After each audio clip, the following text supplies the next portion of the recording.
ସ୍ୱାଧୀନତା ଦିବସ ଭାଷଣ। ସମ୍ମାନନୀୟ ଅତିଥିବୃନ୍ଦ, ଗୁରୁଜନମାନେ ଏବଂ ମୋର ପ୍ରିୟ ବନ୍ଧୁମାନେ, ଆପଣମାନଙ୍କୁ ମୋର ହୃଦୟରୁ ନମସ୍କାର। ଆଜିର ଦିନ କେବଳ ଏକ ତାରିଖ ନୁହେଁ, ଆଜିର ଦିନ ହେଉଛି ଆମ ଗର୍ବର ଦିନ, ଆମ ଦେଶପ୍ରେମର ଦିନ ଏବଂ ଆମ ସ୍ୱାଧୀନତାର ଦିନ। ଆଜିର ଦିନ ହେଉଛି ଆମ ଗର୍ବର ଦିନ, ଆମ ଦେଶପ୍ରେମର ଦିନ ଏବଂ ଆମ ସ୍ୱାଧୀନତାର ଦିନ। 1947 ମସିହାର 15 ଅଗଷ୍ଟ ଦିନ ଭାରତ ଦୀର୍ଘ ବ୍ରିଟିଶ ଶାସନରୁ ସ୍ୱାଧୀନ ହୋଇଥିଲା। ଏହି ସ୍ୱାଧୀନତା ପଛରେ ରହିଛି ଅନେକ ଦେଶଭକ୍ତଙ୍କ ସଂଘର୍ଷ, ତ୍ୟାଗ ଓ ଦେଶପ୍ରେମ। ଆମେ ଆଜି ଯେଉଁ ସ୍ୱାଧୀନ ଭାରତରେ ନିଶ୍ୱାସ ନେଉଛୁ, ତାହା ପଛରେ ଅନେକ ମହାନ ବ୍ୟକ୍ତିଙ୍କ ଅବଦାନ ରହିଛି। ମହାତ୍ମା ଗାନ୍ଧୀ ସତ୍ୟ ଓ ଅହିଂସା ମାର୍ଗରେ ଲୋକମାନଙ୍କୁ ଏକତ୍ର କରିଥିଲେ। ମହାତ୍ମା ଗାନ୍ଧୀ ସତ୍ୟ ଓ ଅହିଂସା ମାର୍ଗରେ ଲୋକମାନଙ୍କୁ ଏକତ୍ର କରିଥିଲେ। ସୁଭାଷ ଚନ୍ଦ୍ର ବୋଷ ଦେଶର ସ୍ୱାଧୀନତା ପାଇଁ ଅସୀମ ସାହସର ପରିଚୟ ଦେଇଥିଲେ।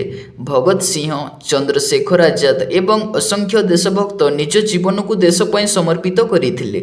ଆଜି ଆମେ ସେମାନଙ୍କୁ ସ୍ମରଣ କରିବା ସହିତ ନିଜକୁ ଗୋଟିଏ ପ୍ରଶ୍ନ ପଚାରିବା ଦରକାର ଯେ ଆମେ ଆମ ଦେଶ ପାଇଁ କ'ଣ କରୁଛୁ?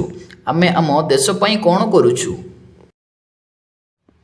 ଦେଶପ୍ରେମ କେବଳ ତ୍ରିରଙ୍ଗା ଧରିବା କିମ୍ବା ସ୍ୱାଧୀନତା ଦିବସରେ ଦେଶପ୍ରେମର କଥା କହିବା ନୁହେଁ।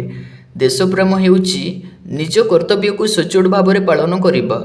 ଜଣେ ଛାତ୍ର ମନ ଦେଇ ପଢ଼ିଲେ, ଜ୍ଞାନ ଅର୍ଜନ କଲେ ଏବଂ ଭବିଷ୍ୟତରେ ଦେଶ ପାଇଁ କିଛି ଭଲ କାମ କଲେ, ସେ ମଧ୍ୟ ଦେଶ ସେବା କରୁଛି। ଦେଶ ସେବା କରୁଛି। ଜଣେ ନାଗରିକ ଦେଶର ନିୟମ ମାନିଲେ, ପରିବେଶକୁ ସୁରକ୍ଷା କଲେ, ଅନ୍ୟମାନଙ୍କୁ ସମ୍ମାନ କଲେ, ସେ ମଧ୍ୟ ଦେଶକୁ ଶକ୍ତିଶାଳୀ କରୁଛି। ଆମ ଭାରତ ଏକ ବିଶାଳ ଦେଶ। ଏଠାରେ ଭିନ୍ନ ଭିନ୍ନ ଭାଷା, ପୋଷାକ, ପରମ୍ପରା ଓ ସଂସ୍କୃତି ରହିଛି। ତଥାପି ଆମେ ସମସ୍ତେ ଗୋଟିଏ ପରିଚୟରେ ଏକତ୍ର। ଆମେ ଭାରତୀୟ। ଏହି ଏକତା ହେଉଛି ଆମର ସବୁଠାରୁ ବଡ଼ ଶକ୍ତି। ଏହି ଏକତା ହେଉଛି ଆମର ସବୁଠାରୁ ବଡ଼ ଶକ୍ତି।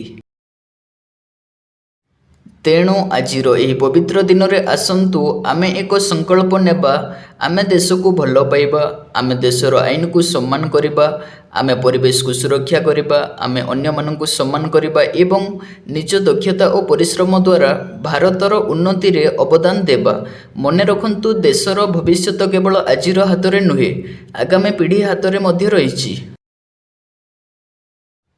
ଆମେ ଯଦି ଆଜିଠାରୁ ଭଲ ନାଗରିକ ହେବାକୁ ଚେଷ୍ଟା କରିବା, ତେବେ ଆମ ଭାରତ ନିଶ୍ଚିତ ଭାବରେ ଆହୁରି ଶକ୍ତିଶାଳୀ ଓ ସମୃଦ୍ଧ ହେବ। ଆସନ୍ତୁ ତ୍ରିରଙ୍ଗା ତଳେ ଆମେ ଗର୍ବର ସହିତ କହିବା ଯେ ମୁଁ ଭାରତୀୟ, ଭାରତ ମୋର ଦେଶ ଏବଂ ମୋ ଦେଶର ଗୌରବ ହେଉଛି ମୋର ଗୌରବ। ଆମ ସ୍ୱାଧୀନତା ସଂଗ୍ରାମୀମାନଙ୍କୁ ଶତ ଶତ ନମନ। ମୁଁ ଏତିକି କହି ମୁଁ ମୋର ବକ୍ତବ୍ୟ ଶେଷ କରୁଛି। ଜୟ ହିନ୍ଦ, ବନ୍ଦେ ମାତରମ୍।